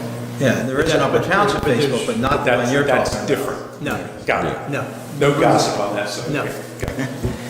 Am I allowed to ask a question about the ordinance? Sure. Okay. First of all, I want to quickly say that Dan mentioned the changes to provide, the proposed changes in the ordinance and things that were removed, awning, some of the things the guys brought up, vehicle limitations. So I just want to thank you for the consideration of the public comment on that. It's nice to know that people are listened to, and I just want to say thanks for that, because those changes are in the direction we were thinking. So really appreciate that. One of the things it says is the vehicles can't be in the building setback lines of the property. Generally speaking, if you're going to put a vehicle that you don't want anybody to see, you put it behind your barn, behind your garage, next to your garage, and they're usually within the setback area, 15 feet if it's a setback. A shed's 5, you're not going to fit a car in there anyhow, but it just seemed like in the setback area is kind of where you'd think you'd put it. I know we want to screen them, so we're talking bushes or fence or something, so I just wondered if that was for a specific reason, that little line was in There there. have been problems where people have had junk cars right up to the property line, and that's an issue with complaints. So they're less visible, is what you're thinking? It's less visible, and it really shouldn't, there's setback lines are buffers. Other than vegetation, you shouldn't have anything there. A driveway can be in a setback? Driveway can be in a setback line. So a vehicle being a driveway, I'm just I wondering. mean, the problem is, That's not a piece of a car or. Right, it's something that moves, I understand. I mean, the problem is if you I'm allow just cars saying. in the setback piece, if somebody could conceivably make a fence with cars. Yeah, I'm not talking a junkyard of cars by the fence. All right, and I was just trying to define That that was the because it reason seems. that was there. In other words, keep it away from your neighbors and screen it. That's That's the the concept. magic of the lines or whatever. I mean, I just had and I'll be frank, I just tried to have a standard that I thought people would understand and be able to deal with. Not picking it apart, just seems like you're gonna put it behind a bar, you're gonna be setback. So, but the idea is to keep it away from your neighbors. I guess we're gonna have to pick some fast-growing bushes so they can't see any of our stuff. Don't use bamboo. Right. We have an ordinance against that. That grows fast, but no, please don't It's do hard. that. Bamboo is like the worst weed you could ever have. Right. Quick, I know I don't have a lot of time. The definition of vehicles. Vehicles to me are vehicles, cars, trucks, stuff we're trying to get rid of it, junkyard to keep guys' crappy front yards, clean them up and all that. But when you read the definition of vehicles, and I may be not intelligent about it, cars, trucks, motorcycles, boats, jet skis, other motorized vehicles and transportation. Now, we're in Upper Township. Guys got Kubotas with a bucket, maybe they got a case, they got a couple farm tractors, they got a quad, they got a dirt bike, they got a mini bike. That's, may not be Beeze's Point, Marmora, but it's more Petersburg, Tuckahoe, this side of the town. That's common. If any of those are considered vehicles, your limitations don't. And I'm happy that we got 3 from 1. I'm not, picking about that. I appreciate it. We appreciate it. But when you describe all those motorized vehicles as vehicles, and the law states that a motor vehicle falls under all those categories, we're limited to 3. How's that gonna work? Can I tell you again? Sure, It's a yeah. rule construction, it's called statutory construction, it's a rule construction and interpretation. You take general words and then specific examples after it. Any other ones not in the specific examples have to be very similar to the ones that you gave as examples, okay? For example, every one of those items, I believe, is a registered item. Car, truck, motorcycle. How many kids register their mini bike or their boat? You're not listening. That means that mini bikes and the toy car that drives around, that the 4-year-old drives, Yeah. that may be motorized and may be able to carry somebody as transport them from the front yard to the side yard, but that was no way would ever be interpreted as a motor vehicle. In other words, every one of those items listed is a registered item. In other words, you have to be registered for any of those items. If you have a mini bike or off-road vehicle or something like that, that's normal to have on your property, that you're not selling them and you're not doing a business, it's not something else. I don't see a judge saying that's what was intended there. Right, and that's what I'm trying to just, interpret. Right. So if it's not an on-road type registered vehicle, you're gonna assume it wouldn't count? Yes. Went to court. Unless possibly you had 10 or 15 of them in a state of disrepair. Right. Once they start being in a state of disrepair, then, You mean like a pile of then you're mini bikes. into a different That's a different definition. definition, a different category and all that. Yeah, just trying to qualify that, because that's the biggest, I heard from so many guys. Guys got boats, they got stuff, they got a farm tractor, they got, just because you don't have 5 acres and have a farm, you can have a big garden of 3 acres. Say I have a tractor with this, tractor with plow, tractor with cultivators, that's normal, walk behind. That's some stuff, upper country stuff. So that's the big worry, I hear that over and over, they're gonna take away my tractor. Accessories for farms. But a farm isn't a farm unless it's 5 acres in a farm, or registered as a farm. But if I get that 2 acres and a 1 acre garden, that's upper township. Well, at least a part of it. So I heard a lot about that. They're not gonna have to, who registers their farm? Actually, they That's not what, you're missing the point on the registration. This is geared towards things that ordinarily are registered. If you look at the examples that are given, they're ordinarily registered. Well, A tractor or a lawnmower, they're not Well, ordinarily tractors actually were registered, Dan, until I think like 1972, you guys could have to register your tractor. I'll defer to your expertise, okay? Well, I understand exactly what you said. And that was the thing that we didn't clearly understand from reading it. It didn't really say that. One last thing. Right of entry. Is that a standard state definition allowable everywhere, right of entry? It says that. That was already in our ordinance, and I believe it's also in the construction code. Okay, I mean, it could be there, I'm just trying to get an interpretation of what it means. It said, of course, if a code enforcement officer, and they give the definition of code enforcement officers, presents credentials to the occupant and requests entry, you have to let them in. I didn't realize there was such a thing. It didn't seem like that would be something that would happen here without some kind of formal process, and they go to the township, 30 days, something gets writing, the guy has a notice, he has to show up, you let him in. Actually, it does happen in Upper Township, and I'll give you an example. Hamilton, Blueberry Farm Industry got whacked real bad this year with the fire inspectors. So actually, they went, got all the state fire inspectors, did all the farms in Cape May County, Atlantic County, Cumberland County, a courtesy visit. They came knocking, wanted to do a farm inspection. Explain that to my wife who's coming in unannounced. See it? No, I'm just saying, it doesn't sound like. And it was not a courtesy inspection. It was like, here's the list of stuff wrong, thank you. You have to let them in, and they're like, wait a second, is that what that's saying? I may be interpreting it wrong. The way the law. I mean, some of it, you have to, some of it is, and I don't want to say common sense, but some of it is common sense. I mean, in my world, we call professional judgment. I mean, you could take any definition of anything and extrapolate it to find fault with it. But the reality is that's not the intent of what we're trying to do. And I understand the argument 20 years from now or 10 years from now, none of the 5 of us will be here. But there still is that, what was the intent of that ordinance? And, I don't ever foresee anybody knocking on someone's door demanding to come in without some sort of rightful cause and something that has happened in the past. It's not something that we're not running and I don't want to say Gestapo, we're not running a type of state where we're going in and taking over one's, privacy and freedom. That's not, but, like I said, you could take any definition and anything written on any statute or any regulation that the state has in place for anything. I'm on the Board of Pharmacy. We have regulations to run pharmacies, okay? And, this is, you don't take it beyond what the intent of the law is. I think what the intent there is, we get Hurricane Sandy or bad flooding in Strathmore. It gives the building inspector the opportunity to go in homes and inspect them. He's not going to kick the door down, no. But he can go on the property, inspect the home, inspect the property, do what he's got to do, move on to the next one. If it's Standard verbiage has been around forever. It's standard, and then let me explain in real life what happens. If there is no exigent or emergent circumstances, the code officer will go up, ask, and I said, look, I need to inspect. If they don't inspect that, and they think that there might be a problem, they'll come back with either police officers or whatever. We did have a situation with something that was not rational, and in a structure that was clearly unsafe. So we didn't go in and throw that person out. We worked with the person to get it out and then declared it unsafe, okay? I'm very mindful of the Constitution and the rights that individuals have to not have warrantless searches and things of that nature.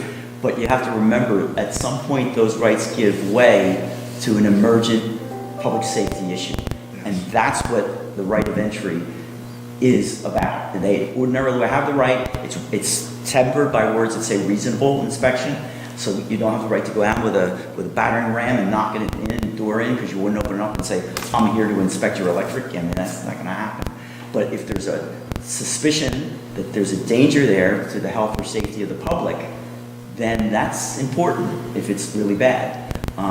The building that I was referring to before, it was a significant problem and a health problem for the poor person that was living there. Because frankly, we were concerned that if we didn't do anything, it would be our responsibility if that person got injured or died in that building. So that's why it had to be dealt with. And it was dealt with in accordance with the law and in a very practical way. But sometimes you have to do things like that because the people aren't taking care of themselves. I can understand your explanation. The budget. Is each department a different committee? Or is all the departments fall under finance when you go for a budget? No, because you said you had an overall budget that you were trying to shoot for. The department's budget, when you added them all, exceeded what your projections, what you wanted it to be. You went back to each department, you asked them to lower it. Do you run all the departments, or does each committeeman run a department? Each committeeman runs a department. So does each committeeman go to that department and break it down and see why they're asking for what they are? How do you determine what percentage each department has to give up? Well, the way it was determined was based on the spend, the overall spend for each everybody get a percentage? So it's a graduated percentage. In other words, it's if there's $100 to cut and there's 10 departments, we're not going to take $10 off of every department because one department may only be budgeting $5. So we're going to look at the overall percentage. For example, if it's recreation, which is one of the lowest percentages, they also had one of the lowest percentages of reduction in their budget. I mean, you're trying to save $100,000. You go to each department and say, depending on what you're asking for, you're going to have to lose this percent, and that committee looks at that department because they know it best. And what they'll do is they'll direct their... You handle it all? No, they'll direct their department heads and work with their department heads to determine what would be an appropriate purchase based on the allotted money that they have. I didn't hear the deadline on what the departments actually have to turn in their budget by. Well, the budget's already in. The budget's already in. This is actual. This We is were talking actually about a bond. This is The bond, I understand, yeah. This is capital, and there's no real true deadline for this because basically, a capital is something that we need to continue operating, obviously, and people are going to need replacement of existing capital equipment. But the incentive for the department heads, if they want to replace the equipment, they need to get the information So the percentage is based on the amount they're asking? Just like, Rather than just like running your business. When you tell your wife, I want to buy 3 new vans, and she says, you got money for 2, you got to decide who's getting the new one. It doesn't work like that, she just pick whatever she wants. I appreciate it. I'm only kidding, thank you so much for your time, I appreciate it. Thanks. John Kevin Grubb, Route 50 in Seaville. I just have one question. It has to do with duties of code enforcement officer, 11-1.5. It says, code enforcement officer has the sole authority to render the interpretations of the ordinances. At what point do we not rely solely on the code enforcement officer? When it goes to court. Excuse me? When it goes to court, and then it becomes interpreted by the court. Well, the reason I asked, I'll give you an example, and you're probably all aware. I've been taken to court 4 times for trailers on my property by the code enforcement officer. 4 times it was thrown out of court. 1 time I was fined for a vehicle that was in disrepair. That's it, 1 time. But 4 times she attempting took to 4 different courts in an attempt to, either force me to remove my trailer from my property or get me fined. So at what point does the township say, well, we're not going to keep paying you to go to court when you're interpreting this wrong? And how many times has it happened with other people in the township and other ordinances? When does it end? When does somebody else intervene and say, we got to look at this different? I think it's one- I'm not one thing we familiar just with the did. situation, so I couldn't answer it. I mean, was the officer there because of a complaint, or was she just there because she was driving by and saw something? No, she claimed there was a complaint, but refused to say who the complainant was. Which would be appropriate. I don't agree with that, but okay. I think that's one way we just. I don't know the details of it, so we really can't answer it. And I think you have a conflict, so you shouldn't get involved because of your ongoing issues with Mr. Grubb. Then I'll be quiet again. So we're not familiar with what you were asking? We can look Well, I'm into asking it. a broad question of when. Well, you see, I think There it may depends. be circumstances in Yeah, I each mean, individual case. it doesn't that may matter. warrant a You would hope citation. that somebody doesn't file a complaint routinely, but the code enforcement person has a responsibility when a complaint's lodged to at least address it. Because on the other side, if somebody was filing complaints and we weren't answering, somebody would be exactly in the same spot you are, saying that I filed a complaint and nothing was done. Yeah, So, but the issue that I'm raising is, okay, you have a neighbor who wants to sign a complaint. They sign a complaint, you took it to court, the court says, sorry, they have no authority over that, and it gets thrown out. So the person makes a complaint again, and you do the same thing, and you do the same thing, and you do the same thing. How many times does it turn around and the code enforcement officer says, we can't do anything about this, and, when does the committee or her boss step in and say, you have to tell this person that we're not responsible for this anymore because the court threw it out. We can't keep paying you to go to court X amount of times for the same answer every time. Like, when do you step in and stop that from happening? You just let the neighbor continue to keep making the complaint, and you just keep paying the code enforcement officer to go to court for the court? I don't think you can answer these general questions because you don't know the facts of each individual complaint. So unless you do the facts of each individual complaint and each individual citation, you couldn't really answer that question. Obviously, in the abstract, if it's exactly the same, then there's an issue. But I don't know that that's true. so we'll leave it that we'll look into what you're saying. Sounds good. Thanks. Anybody else? This isn't something you've already brought before us, right, Natalie? Well, you just said you'll look into it. That's exactly what you said to me, and that's exactly what I've heard. Natalie, I know that for a fact your issue has been looked into through code enforcement because we were told specifically to this committee that they didn't find violations on some of the things you're saying. So, I'm only going by what our people say. So that's not true. When you've asked things, they've been asked to be addressed. Well, But you keep concentrating on one particular property that's right next to yours. And, I'm not saying that you're wrong or you're right. It's not our call. We have the code enforcement person to go out there and address The property right that. next to mine? What? Excuse me? The property next to mine? I mean, seriously. The interior of the building has come out, in the burn pile in the backyard and the front of the house.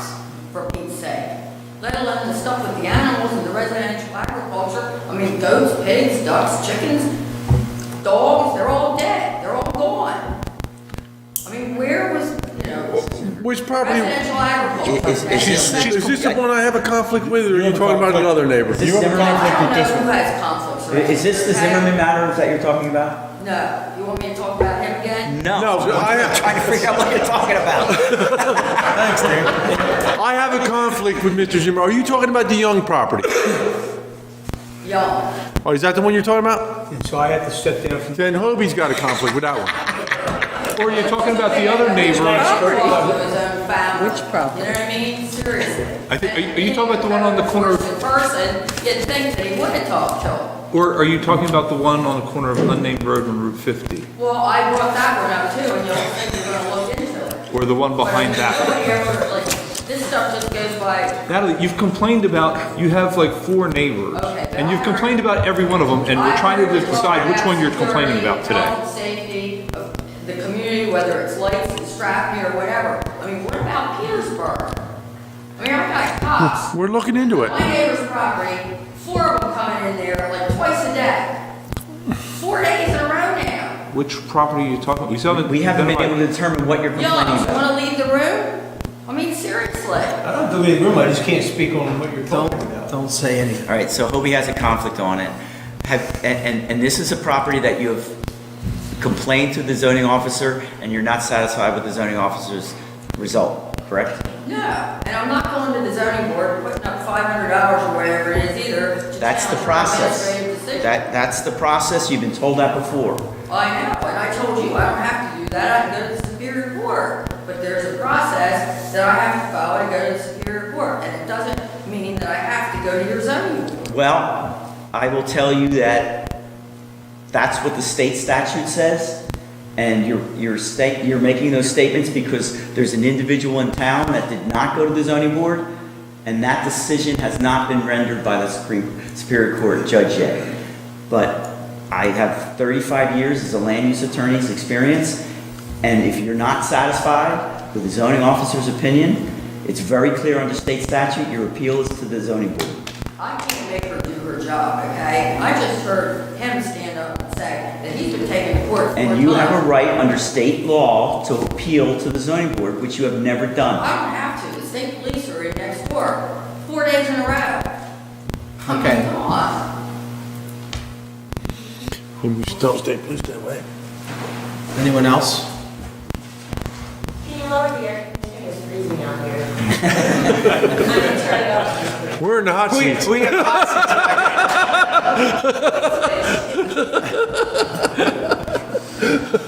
America's a tough town.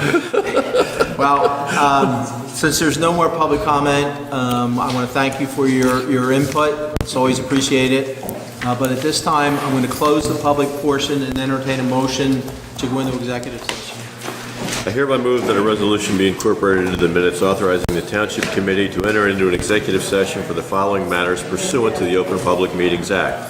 The matters are personnel, contract negotiation for collective bargaining, emergency medical billing, architectural services, KD National Force Security Investigation, and the assignment of a tax sale certificate, Block 653.01, Lot 3, tax certificate number 13-00026, and Block 653.01, Lot 2, tax certificate number 13-00025.